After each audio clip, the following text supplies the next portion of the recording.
नमस्कार। अब मैं आपको पाकिस्तान की मिस इन्फॉर्मेशन कैंपेन के बारे में अवगत कराऊंगी। पहला, पाकिस्तान ने यह क्लेम किया कि उसने अपने JF-17 से हमारे S-400 व ब्रह्मोस मिसाइल बेस को नुकसान पहुंचाया, जो कि बिल्कुल गलत है। दूसरा, उसका यह भी मिस इन्फॉर्मेशन कैंपेन था कि हमारी एयरफील्ड्स जो कि सिरसा, जम्मू, पठानकोट, बठिंडा, नलिया और भुज में हैं, ये उसका मिस इन्फॉर्मेशन भी बहुत गलत है। तीसरा, पाकिस्तान के मिस इन्फॉर्मेशन कैंपेन के मुताबिक हमारे एम्यूनिशन डम्प्स जो चंडीगढ़ और बियास में हैं उसका डैमेज हुआ, यह भी बिल्कुल गलत है।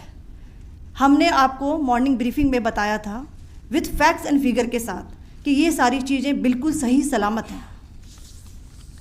अब मैं आपको बताना चाहती हूँ कि पाकिस्तान के एक प्रेस कॉन्फ्रेंस में ये बात की गई थी कि उनके सीनियर मिलिट्री ऑफिसर्स जो कि पूरी तरह से ये भ्रामक हैं और तथ्यों से दूर हैं कि पाकिस्तान की ओर से ये झूठा आरोप भी लगाया जा रहा है कि भारतीय सेना ने मस्जिदों को नुकसान पहुंचाया। मैं इससे बिल्कुल स्पष्ट करना चाहती हूं कि India is a secular nation और हमारी सेना भारत के कॉन्स्टिट्यूशनल वैल्यूज़ की एक बहुत प्यारी झलक है। इंडियन आर्म्ड फोर्सेस ने पाकिस्तान को बहुत भारी नुकसान पहुंचाया, उनके मिलिट्री इंफ्रास्ट्रक्चर्स को, चाहे वो लैंड एसेट्स हों या फिर उनके एयर एसेट्स। यही नहीं, इंडियन आर्म्ड फोर्सेस ने पाकिस्तान की एयरफील्ड्स स्कर्दू, जकोबाबाद, सरगोदा और बुलारी को बहुत नुकसान पहुंचाया।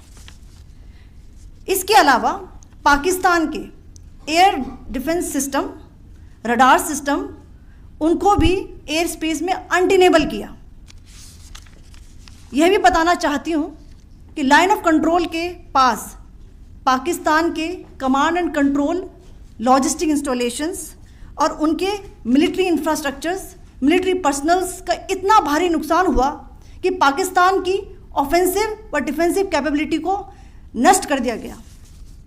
अंत में मैं फिर से ये बात दोहराना चाहूँगी, इंडियन आर्म फोर्सेस पूरी तरह से तैयार है, सतर्क है और भारत की संप्रभुता और अखंडता की रक्षा के लिए पूरी तरह से कमिटेड है।